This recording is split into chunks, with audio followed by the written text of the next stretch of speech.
ধীরে ধীরে গুছিয়ে নিচ্ছি আমার সংসার, আত্মীয় পরিজন, লৌকিকতা আর ভোগেনভেলিয়ার ছাদবাগান সব সব সামলেও কবিতার জগৎ গড়ে তুলেছি। কিভাবে পূর্ণতা পাচ্ছে জীবন, একবার এসে দেখে যাও অনির্বাণ। তুমি বলেছিলে সকালে দেখতে, আমি এখন রোজ প্রতিভাতি আলোয় তাই খুঁজি ফিরি তাকে। সূর্যের সোনালি আভায় জলাশয়ে হাসিরা ডুবস্নান সারে, আর সাদা বাদামি ডানা ঝাপটিয়ে প্যাক প্যাক স্বরে ঠোঁটে ঠোঁটে উল্লাস করে অবিরত।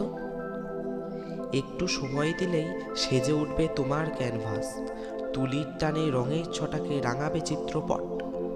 তবু কেন কাদায় লেপ্টেছে এ শরীর, রেখে যাও অন্তিম কিছু একান্ত আশ্রয়। গড়িয়ে পড়েছে পড়ুক অযাচিত গরল, যেটুকু বিষবাষ্প শুষে নিই বুক ভরে। মহাকাল যেভাবে হয়েছিল নীলকণ্ঠ